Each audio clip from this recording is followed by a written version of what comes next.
Okay, welcome. Welcome everyone to session number 299 of Kevin Reed's A Course in Miracles. Back from a little hiatus. Today we will be beginning the last of the supplements to A Course in Miracles. It's a little worn out now, but that's what it says. Supplements to A Course in Miracles. And this one is Psychotherapy, Purpose, Process, and Practice. Okay? And you'll see that this is not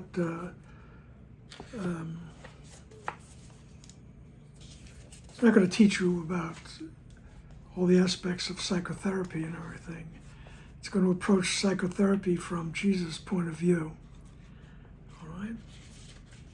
And this supplement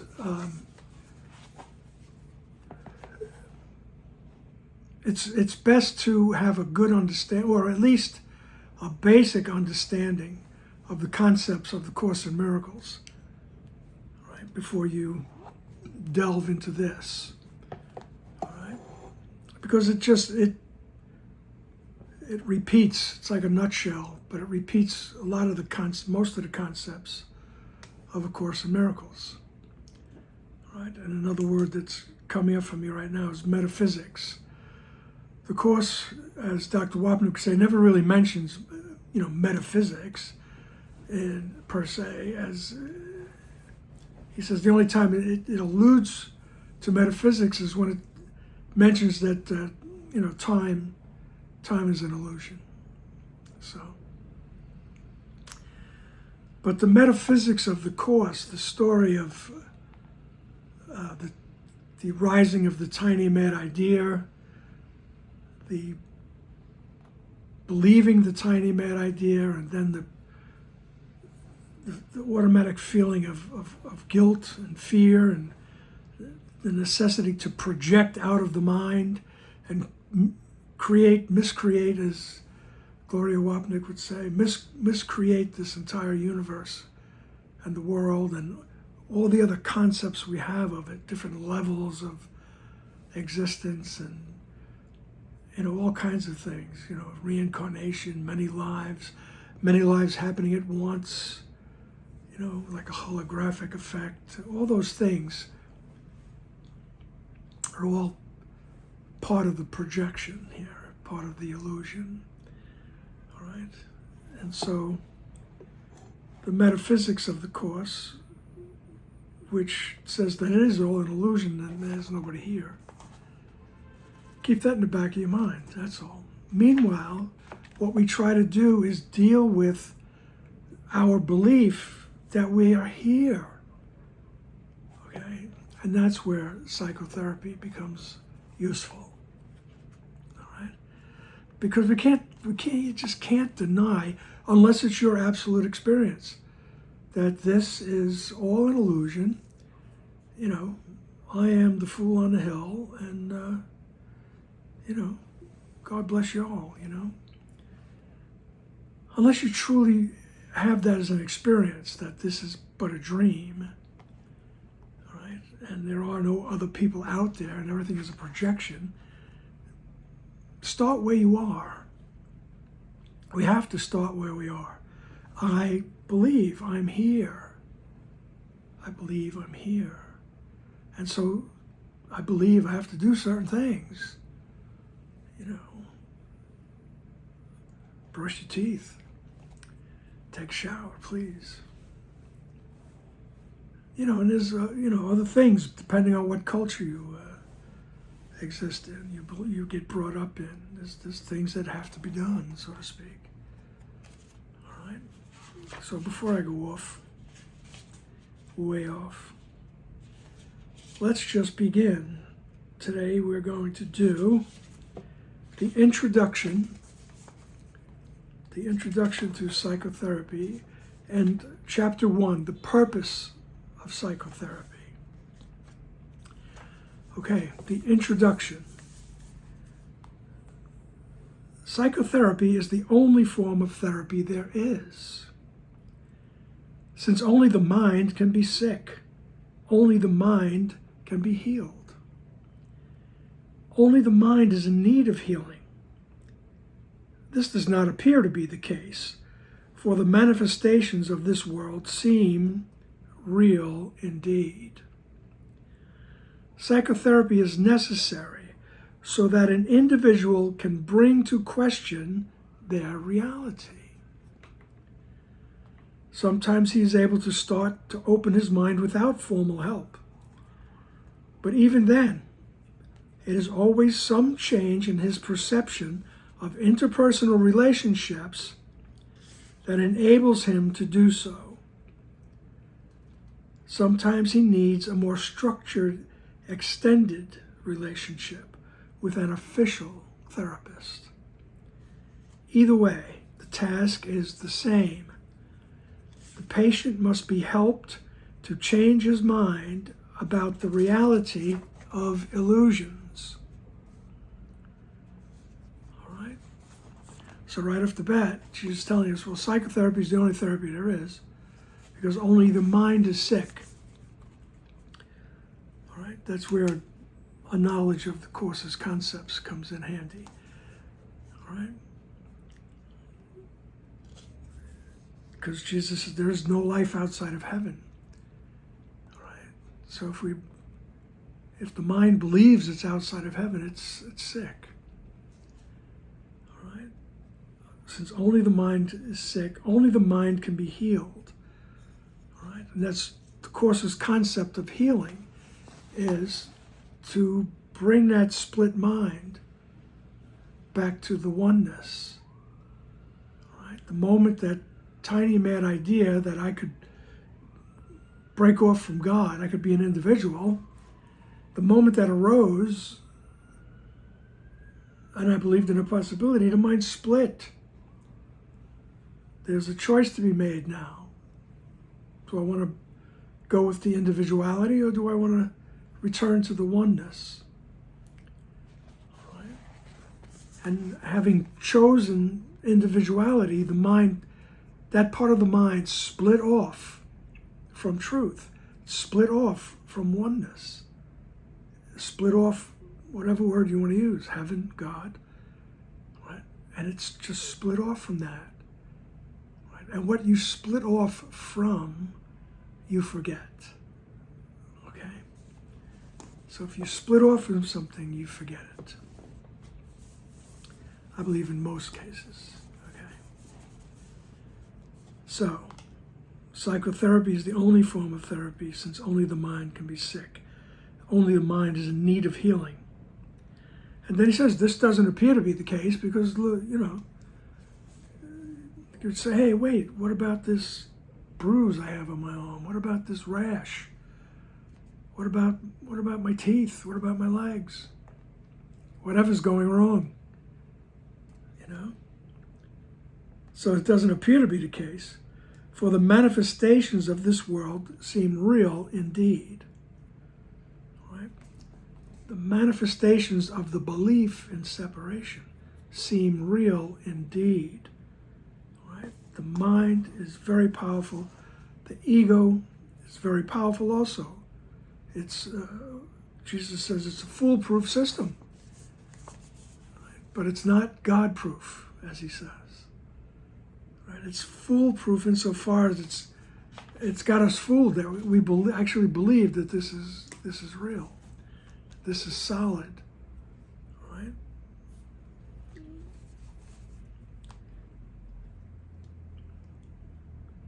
So this does not appear to be the case, for the manifestations of this world seem real. Psychotherapy is necessary so that an individual can begin to question their reality. That's the proverbial crack in the cosmic egg. I start to question my reality.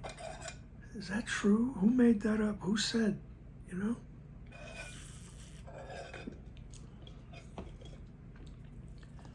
begin to question. So psychotherapy can help with that. And then he says, look, sometimes you don't need it. Sometimes you can start the process by yourself.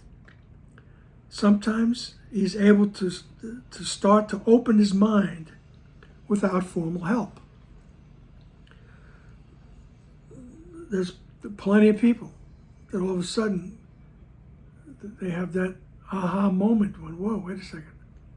And they start to question things. They start to question things. The thing that the person that's coming up right now is Eckhart Tolle. He says as part of his story, his moment of realization was having an incredible bout of anxiety at night, which he was accustomed to. You don't get used to it, but it was always happening to him. And he couldn't take it anymore. And he said he had already planned for his own demise, as they say. And he said he's in bed having this anxiety attack. And he said, I can't take it anymore. And the thought crossed his mind, who is the I that can't take it anymore? And he says, in that moment, it's like his mind opened up. His mind opened up. Right. So that's what he means by sometimes he's able to start to open his mind without formal help. He didn't have formal help. And it happens to people. But even then, it's always some change in his perception of interpersonal relationships that enables him to do so. So even if we have this aha moment, as we say, so it usually entails a change in perception of an interpersonal relationship. Right? Eckhart Tolle was having a personal relationship with himself, with that part of the mind that is the observer and the part of the mind that thinks it's acting, being. Or that part of the mind that thinks it's being acted on. All right. He says there's usually some change in the perception of interpersonal relationships that enables him to do so, that enables us to start to question, all right, that puts that crack in the mind and says, well, wait a second, is this true? I mean, it's like I said to my first Course in Miracles teacher, Emily, so many years ago. I was going through some rough times, and I felt like I hated everybody. So that's pretty much interpersonal relationships, don't you think? When all of a sudden it just dawned on me, and I said, on my way to her class, and I said, Emily, it can't be everybody, right? It just can't be everybody is the aggressor. Everybody's the transgressor, right? Everybody's the perpetrator, right? I said, it just can't be. It's not right. And there was that opening to change my perspective on how I saw everybody. Right? I start to question, how am I seeing everyone? Right? I was getting angry at everybody. People on the road, people on the street, people in the store. And you get to the point where you say, wait a second. It can't be everybody. That's questioning your interpersonal relationships. Right? And it connotes, or it's the impetus for a change in those relationships. Right? And sometimes, he says, you need a more structured extended relationship with an official therapist. So I could have gone to the therapist and said to say, well, Emily was kind of a counselor therapist like that too. And so you bring it to the therapist and you say, it can't be everybody. And they help you open up your mind to start to change your perspective. All right? So sometimes you need a more structured, extended relationship with an official therapist. Either way, the task is the same. Right? The patient must be helped to change his mind about the reality of his illusions. Right? And to me, that's what takes place in what people refer to, I think these days they still might, as talk therapy. Right? We talk to your therapist. Well, this is the way I see it. This is the way I see it. And you might invite that second opinion, that second observation. Well, what do you think? Well, maybe sometimes they'll say, well, maybe you could look at it this way.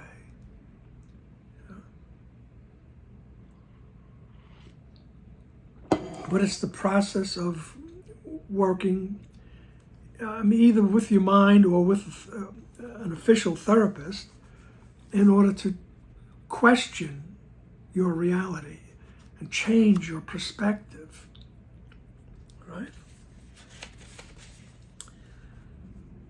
Yet there are times, I turned the page prematurely. Either way, the task is the same. The patient must be helped to change his mind about the reality of his illusions. All right? My illusion was everybody is pissing me off. Everybody's doing one thing or another that's wrong. Just agitating me. All right? And it was basically, I'm asking a physical person, an actual therapist, can you help me? All right? Where in our practice of the Course, that's why he's going to tell us that the Holy Spirit is the only therapist. Right? We go to the Holy Spirit and say, I'm tired of this. Can you help me? I'm willing to change my perspective of my illusions here. Okay. The purpose of psychotherapy. That's chapter 1. Very simply, the purpose of psychotherapy is to remove the blocks to truth. Its aim is to aid the patient in abandoning his fixed delusional system and to begin to reconsider the spurious cause and the spurious cause and effect relationships on which it rests. No one in this world escapes fear, but everyone can reconsider its causes and learn to evaluate them correctly. God has given everyone a teacher whose wisdom and help far exceed whatever contributions an earthly therapist can provide. Yet there are times and situations in which an earthly patient-therapist relationship becomes the means through which he offers his greater gifts to both. Okay. Here's where, once again, at least a little knowledge of the Course's concepts comes in handy, because he really just wrapped it into one here. All right. So this is reminiscent of the introduction to A Course in Miracles, where he says, the Course in Miracles, the aim is not to teach you the meaning of love, which is far beyond your grasp. Right? The aim of the Course in Miracles is to remove the blocks to the awareness of love's presence. So love is always present. It's just that we're blocking it. And so he says in the first sentence, very simply, the purpose of psychotherapy is to remove the blocks to truth. All right? Its aim is to aid the patient in abandoning his fixed delusional system and to begin to reconsider the spurious cause and effect relationships on which it rests. All right? So the aim of psychotherapy is to aid, to assist the patient, all right, the person, in abandoning, letting go of the ego thought system, that fixed delusional system, and to begin to reconsider its spurious, its doubtful, right, cause and effect relationships. All right, the doubtful cause and effect relationships on which it rests. All right, it's a spurious cause, the belief in separation. Separation, right? Didn't happen. It's doubt, so at least we could doubt it. All right, but believing in it is the cause. Everything else is the effect of that. All right. So the aim of psychotherapy is to get us on the path to start to be able to drop this fixed delusional system, all right, which is based on a very spurious cause. I'm going to keep saying that word until I say it correctly. All right. Which is the belief in separation. Well, the separation, which I believe. Oh my goodness. He says we start to look at it, all right, and we can start to doubt it and question it.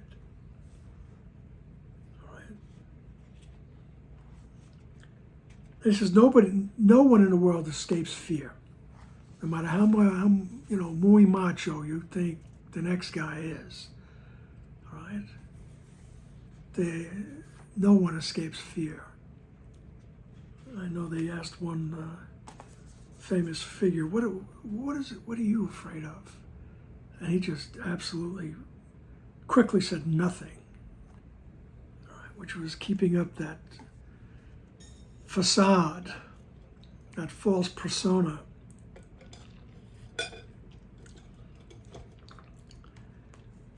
Because everyone is afraid of something. But everyone can reconsider its causes and learn to evaluate them correctly. So we could start with the psychotherapist, and they'll help us with our fears, okay? But what Jesus is getting back to is that there's only one cause. I think Helen asked Jesus at one point to help her with a fear that she had. And he said, don't ask me to help you with your fears. All right? Ask me, now I'm paraphrasing. He said, I can't help you with your fears, but I can help you with the cause of your fear. Right? So the cause of the fear is the cause of all illusion. It's the belief that I separated from God. Or use whatever word you want. All right, that word God is so loaded. I mean, we use it in the Course because it uses, traditional Christian terms. But, the primary source, the creator, the initial impetus, the oneness. Right? We thought we could separate from it, and then we believed we did. And then fear kicked in automatically. And so we project out into this world. We take that foundation with us, and so fear appears in myriad fashions. myriad fashions. All kinds of, they pop up all day long, right? Just recently, I ordered something online, and it came, and it's from China, and it's got a little lithium battery in it. All of a sudden, you could be afraid of that, because lithium batteries cause a lot of damage if they ignite. I mean, it just appears all over the place, you know? So the thing is not to ignore it, but take steps, you know, to make sure that doesn't happen. Or if your fear is big enough, just get rid of it and find a different way to approach the situation, you know? But I'm just using it as an example. It doesn't take long before fear pops up, right? And many people just, they experience different gradations of fear, you know, to the point where some people can't leave the house, okay? So no one in this world escapes fear, but everyone can reconsider its causes, all right? So even if I'm agoraphobic, I can, if I want to, I can ask for help with that. And I could start with a basic, you know, a regular therapist, you know, an actual therapist, right? Who would help me to see that, you know, these things are not, you know, it helps me with the delusion, all right, that everything is going to get me, all right? Everything is out there to kill me, all right? So no one escapes fear, but everyone can reconsider its cause, all right? We can get to that point, right? And learn to evaluate them correctly. We can learn to evaluate all our fears correctly. Right? And the physical therapist, all right, informed, can help us do that if that's what we need. All right? But he tells us now that God has given everyone a teacher whose wisdom and help far exceed whatever contributions an earthly therapist can provide. All right? So the Holy Spirit can far exceed whatever contributions the earthly therapist can provide. All right. Yet there are times and situations in which an earthly patient-therapist relationship becomes the means through which he offers his greater gifts to both. All right. So on a deep level, I'm asking for help. Then I get an idea to go to the therapy, go to an actual therapist. And that therapist can help me look at my fears individually, or look what it is that's bothering me. All right? And through the therapist, or the therapist-patient relationship, right, the gifts of the Holy Spirit are being offered. All right? I'm being helped to change my perspective. That's what he means by there are times in which an earthly patient-therapist relationship becomes the means.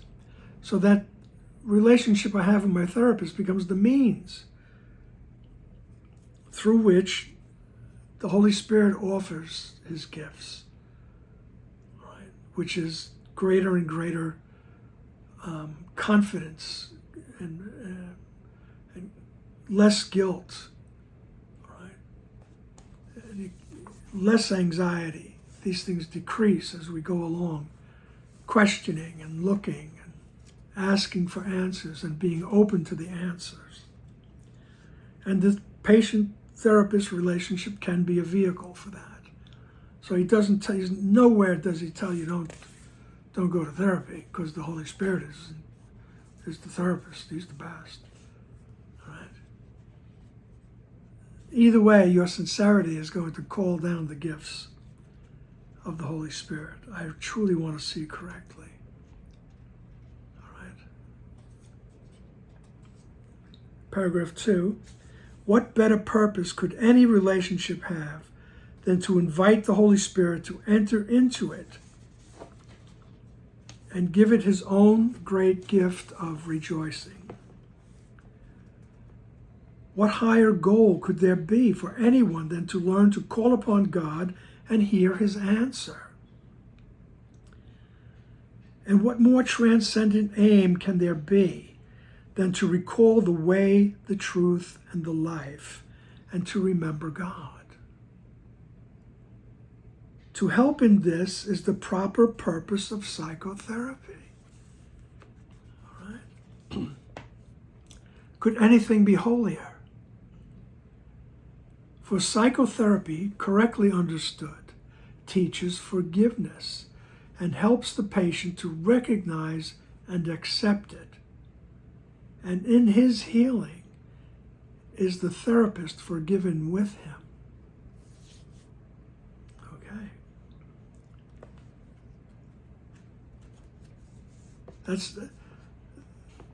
That's something to, consider, to dwell on. Right? He's saying that the patient-therapist relationship, the idea of psychotherapy, he says, what better purpose could any relationship have than to invite the Holy Spirit to enter it and give his own great gift of rejoicing? All right? So on a deep level, we are asking for help. Help me to see differently. All right? Help me to see the street outside my house differently. I'm afraid to go out. I'm willing to see it differently. Let me just say, on a deep level, that's inviting the Holy Spirit, inviting the Holy Spirit's gifts. Okay, and we don't even need to tell people that, but that's what's happening.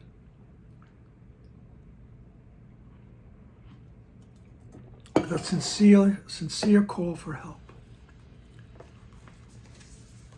People that, in any relationship with a counselor and they use the word patient, right? You can use the word client, whatever word is, apropos for the times, People get offended by different words these days. But when this was written, probably in the 70s after the course came out, but that's what it was, patient-centered therapy. All right? And then all of a sudden it switched to client-centered therapy. So as Ken would say, instead of a medical framework, it was put in a business framework. He said either way, So he says Jesus is old-fashioned, so he uses the word patient. Right? But he says, what higher goal could there be than to learn to call upon God to hear his answer? All right? Now, granted, 99.9% of therapists are not, actively calling on God to hear the answer. I give some the benefit of the doubt, of course, but the very process, the desire to see correctly, right, and the desire to help, right, that's part of the process. And both patient and therapist receive the healing if the therapist is in the right frame of mind. All right, the therapist needs to be patient, pardon the pun, but needs to be patient with his client. I don't want to confuse you now. And in that act of patience is the acceptance, is the forgiveness. The forgiveness is blossoming.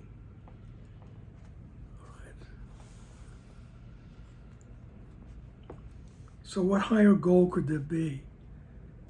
And what more transcendent aim can there be than to recall the way, the truth, and the life, and to remember God? Right? To help in this is the proper purpose of psychotherapy. Right? To help the patient on the path to the truth. He says, that's just wonderful. Could anything be holier? Right? For psychotherapy, correctly understood, teaches forgiveness and helps the patient to recognize and accept it. Okay? The process, it teaches forgiveness. Right? The therapist, by being patient with the other, right, and asking the right questions, putting them in the right direction, pointing them in the right direction, right, they're bringing more and more clarity to the other, to the patient. And he says, and the byproduct of that, the forgiveness, is that both are receiving the clarity. Both are moving along the path, right? Because no one is judging the other. The therapist, if done correctly, is not judging his client. That's where the forgiveness comes in. That's where the patience comes in. All right? That's where the acceptance and the opening of the channel for guidance comes in. When I'm not judging the person that's sitting across from me. All right? And there are plenty of, so many people actively engaged in counseling of one sort or another. And this is good to remember. All right? That the idea of being non-judgmental, right, is the key to open the door. Or to realize that when I'm judging, I'm projecting.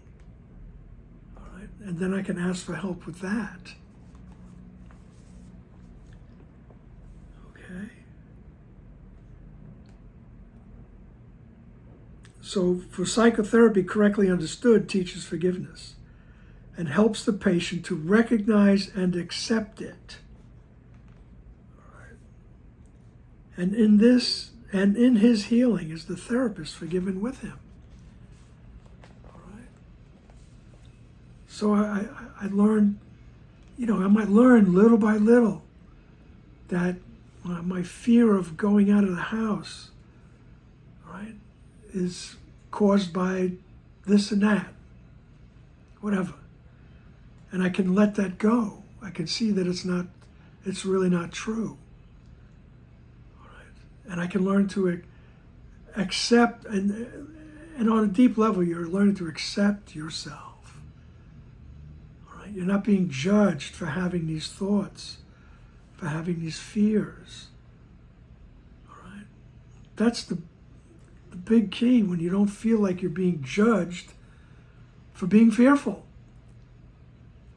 All right? I feel comfortable with the therapist because he or she is not judging me, right, for my appearance, the way I talk, right, the vocabulary I use, my accent, as I say, my appearance, the situations in which I find or found myself. Right, I'm not being judged.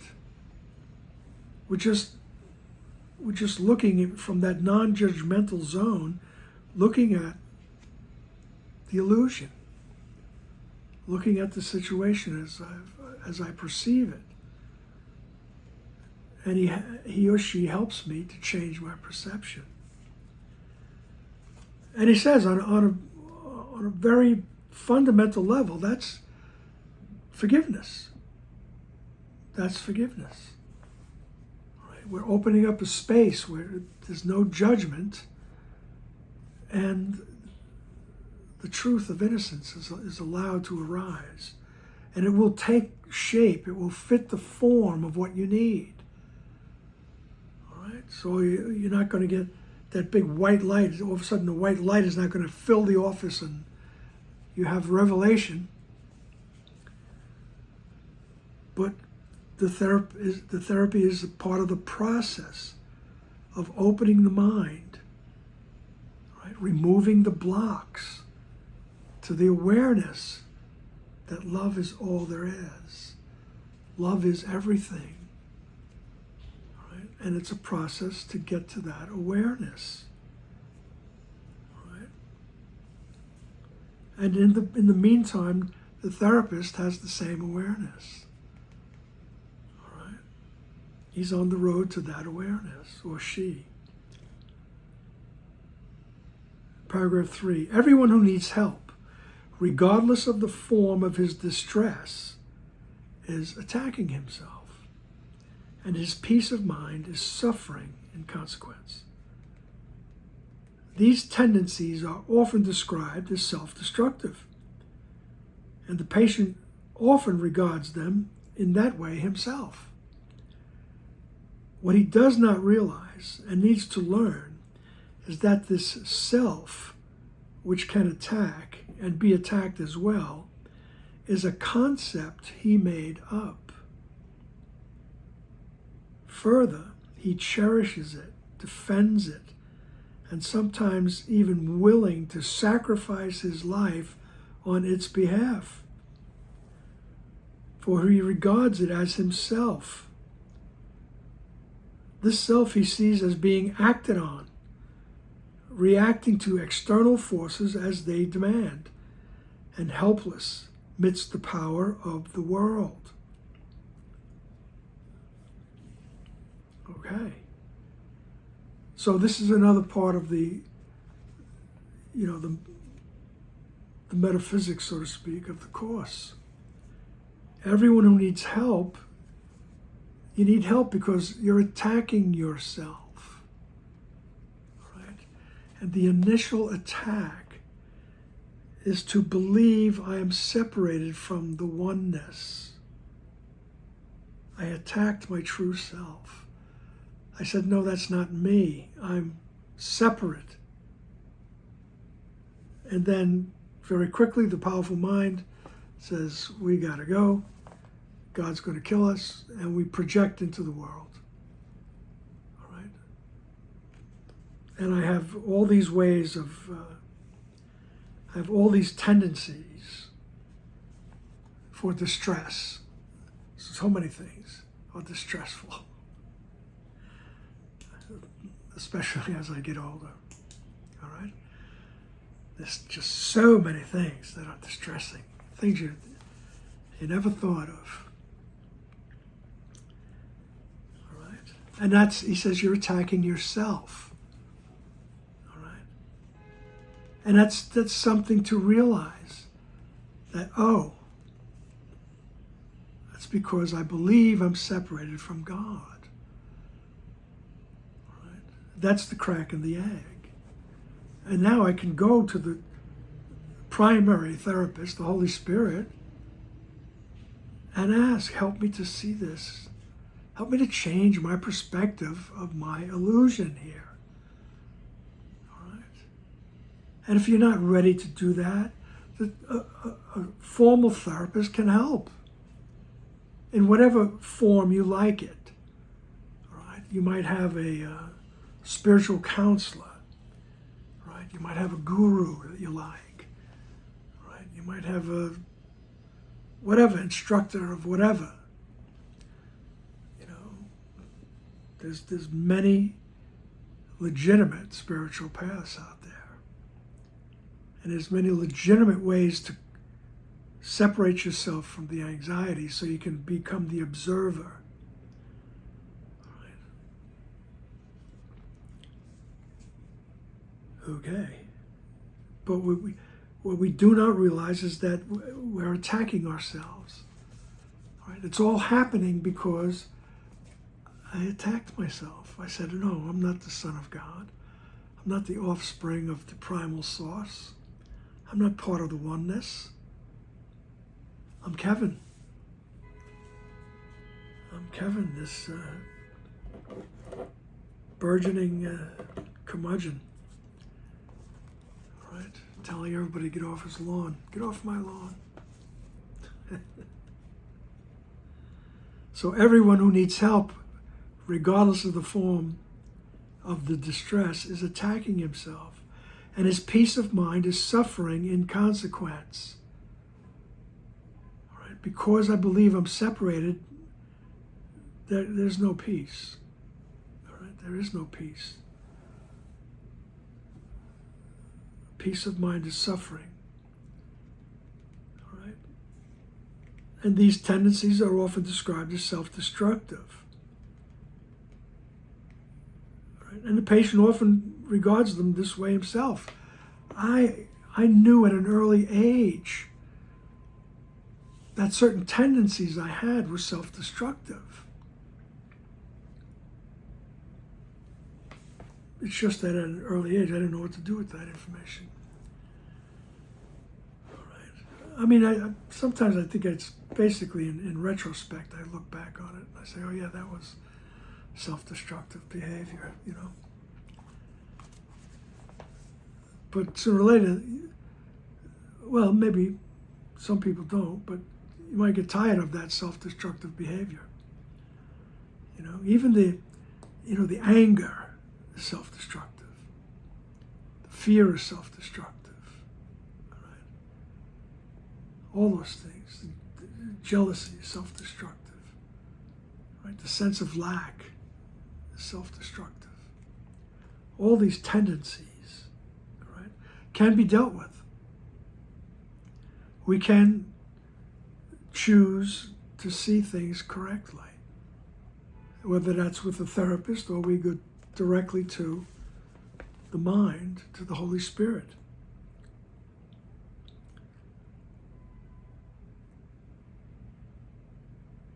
Because what he says here, he says, what he does not realize, and he needs to learn. So what I need to learn is that the self, which can attack and be attacked, is a concept he made up. So Kevin is a concept that I made up. There's a particularly poignant section in the course called self-concept versus self. All right? And he says, you don't realize that this is just a concept of who you are. And it's subject to question. Right? And that's the idea of the therapy, is to question it, even this. Right? Because this self, this ego self, is part of the illusion. It came with the package.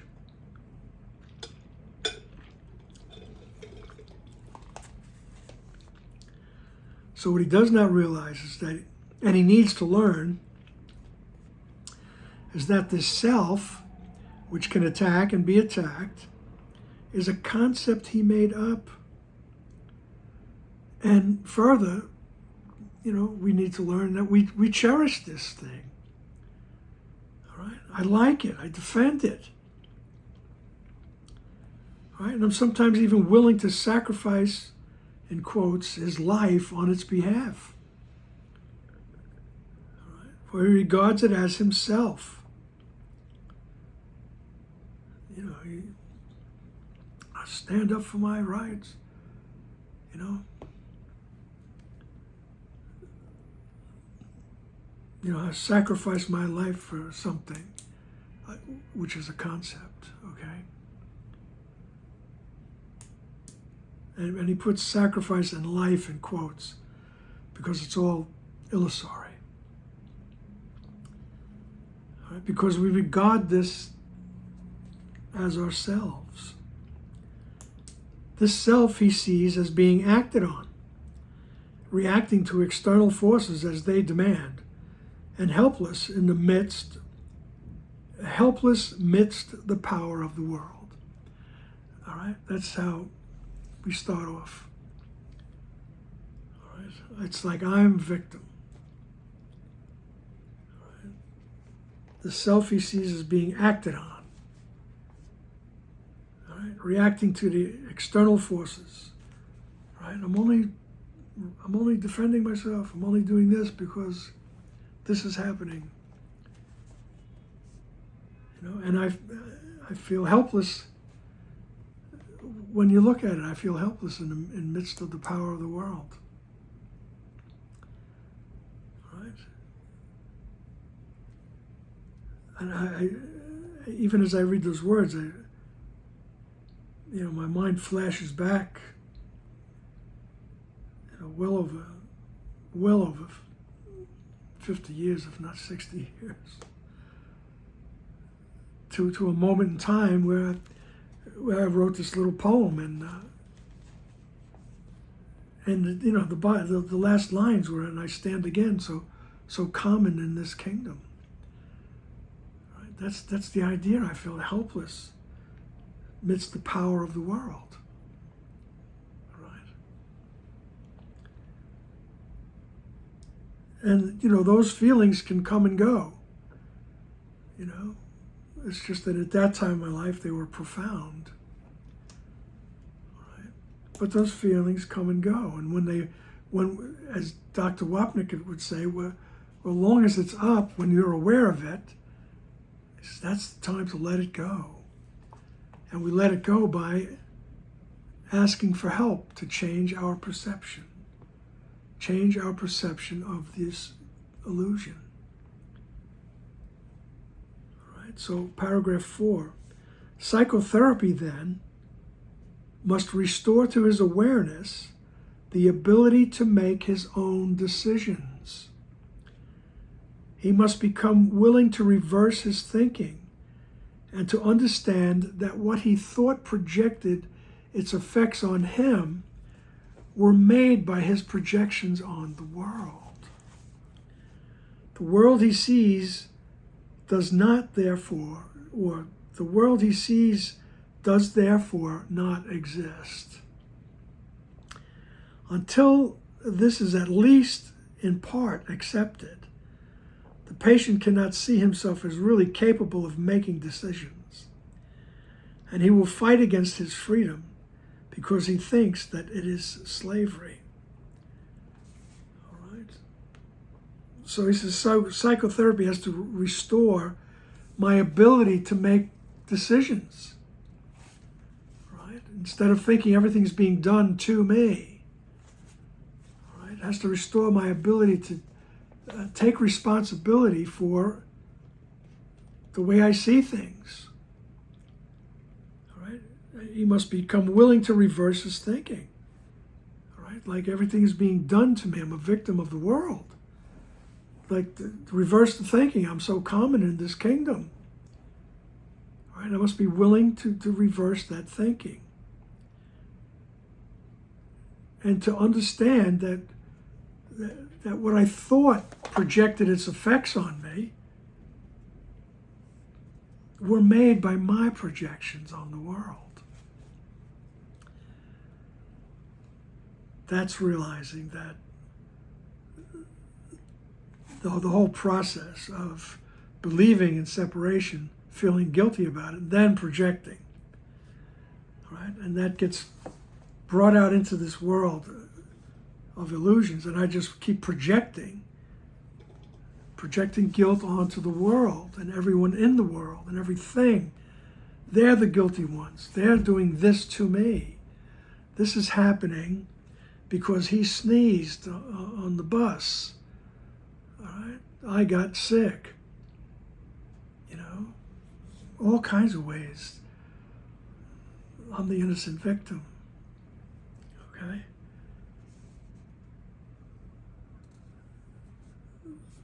So he must become willing to reverse his thinking and understand that what he thought projected its effects on him were made by his projections on the world. So they were made by my projecting onto the world. So I ask for help with that. All right, help me to see. All right, I want to take those projections back. All right, I want to have my perceptions changed. All right, first was my perception of a guilty individual, and then an angry God, because that was the fear kicking in. And so I thought, I have to get out of the mind. I have to get out. And I split off from the oneness, from the mind, and made this whole thing up. Right? And it seems very solid. All right? So start where you are. All right? Don't deny anything. All right? Just keep coming inside to the mind, questioning things. And if you need to go to therapy, go to therapy. All right? Go to whatever counseling you need. And counselors realize that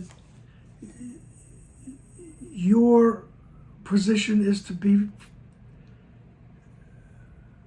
non-judgmental. To realize when you're projecting onto your client or your patient. And then ask for help with that. All right? And in that way, everybody benefits. That way, everybody's on the path to realizing that you're okay. All right? You never did anything. You never separated. So we're on the path to that ultimate awareness. And as he says, we're removing the blocks to the awareness of love's presence. Right? And psychotherapy is removing the blocks to truth. The truth of the matter is you're innocent. You never separated from God. Right? But little by little, in all its manifestations, therapy can help with that. The actual therapist can help with things that we think are blocking us. They're impediments to us. They're whatever. They're attacking us. Right? Someone can help us to see correctly. All right? So we get to the point where we can understand that what he thought projected its effects on him were made by his projections on the world. The world he sees, therefore, does not exist. All right? Bang. Bingo, as my grandmother would say.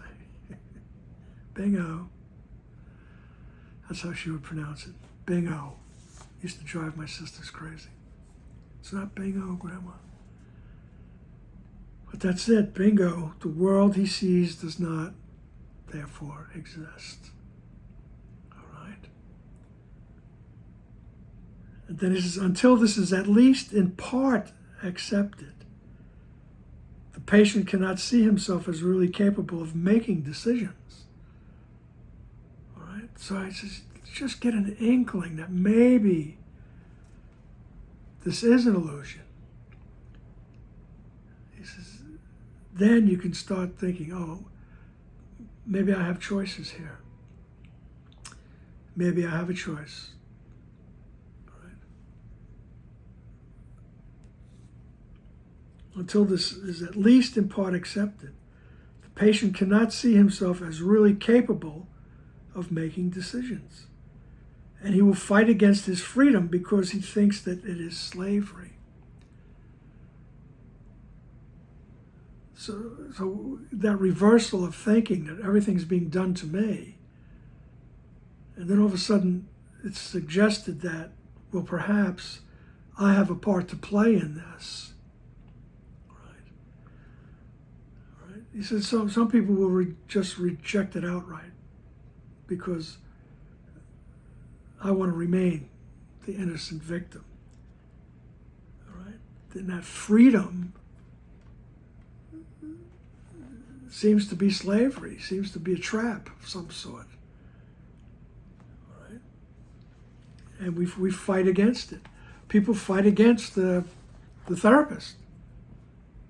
People fight against the spiritual counselor. They argue. All right? Helen Schuckman argued with Jesus. All right? I mean, it's just resistance. It's just resistance. All right? And you might, if you are a counselor, if you are a therapist, you'll come to notice that the resistance in the other, the resistance in the patient, the client, is just their fear, the fear of the truth, the fear that this whole thing is made up, and the fear that they never did anything wrong, that they can stand in the presence of their Creator, which is very fearful till you get used to it. And it's a process. It's a process. But you can see how forgiveness fits into that patience, that non-judgment, right? And that asking to help me to see my patient correctly. I'm willing. They're quite resistant. All right? But I'm willing to see correctly. Help me. All right? And then you realize that at one point, when Dr. Wapnick was explaining these things, he said, even if you get it, that this whole thing is illusory, it's ridiculous. He says you could still do your part as a therapist. You still go along, knowing that, this is not the true answer. But you go along and you fill out all your paperwork, and, whoever has to be appeased with paperwork, insurance companies, coordinators, doctors, managers. So you do your business. You fill out your paperwork and, write down what you think is your patient's progress and all that. But in the meantime, you're asking for help and seeing correctly. And that's the main therapy. All right? And remember that we and the patient will fight against the truth. All right? So the patient need not think of truth as God in order to make progress in salvation. But he must begin to separate truth from illusion, recognizing that they are not the same, and becoming increasingly willing to see illusions as false and to accept the true as true. His teacher will take him on from there, as far as he is ready to go.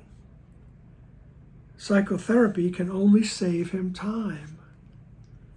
The Holy Spirit uses time as he thinks best, and he is never wrong.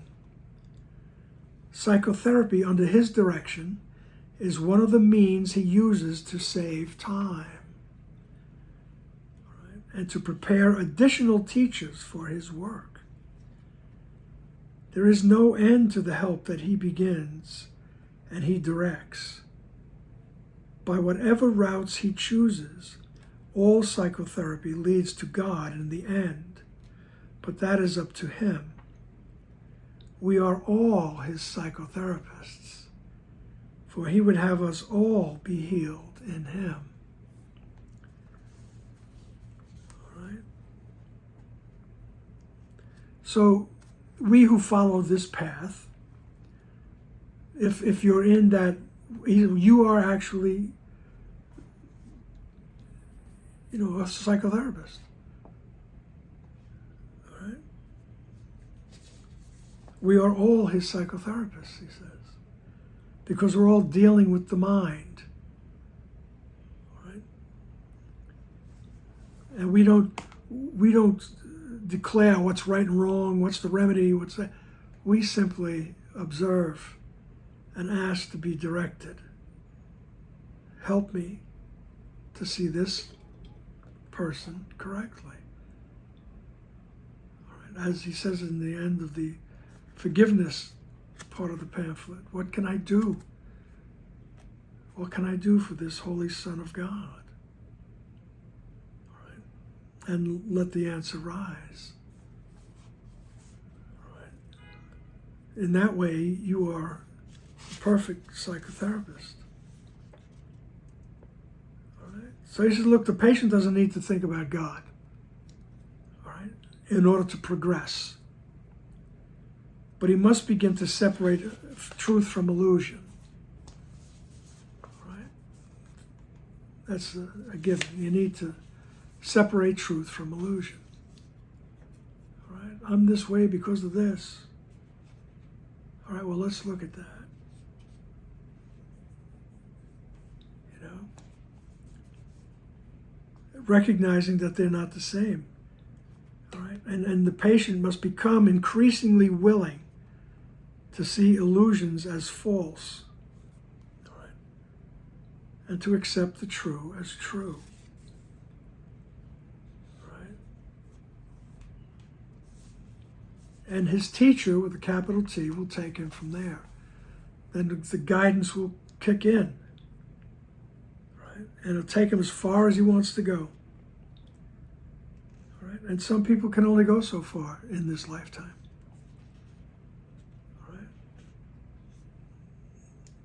So be it.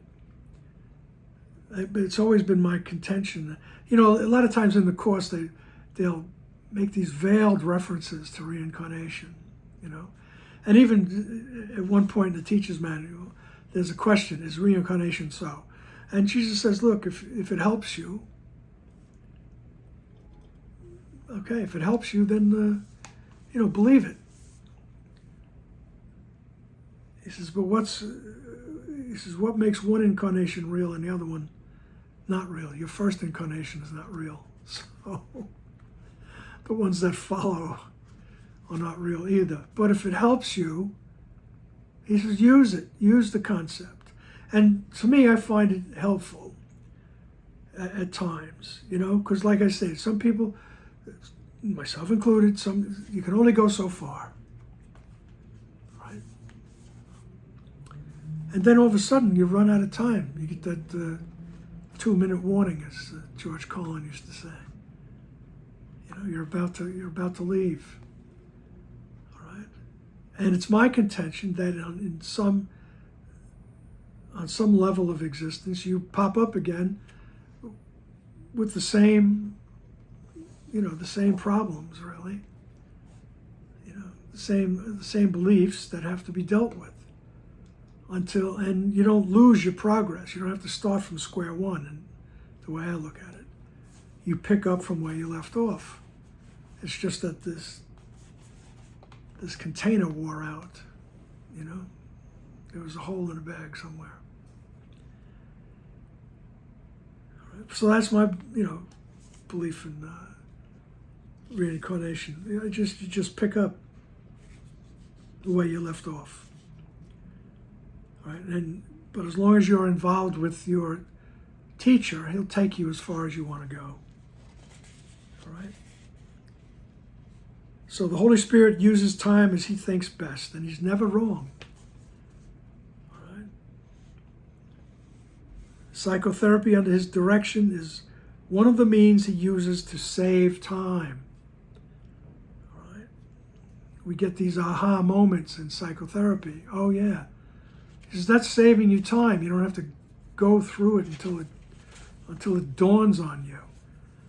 All right? You don't have to keep smacking your head against the wall until it dawns on you that maybe you shouldn't do that. You know? Or you don't have to, you know, keep doing whatever destructive behavior you're doing until it dawns on you that maybe it would be a good thing to stop. You know? You know, therapy can help us to do that quicker, more quickly.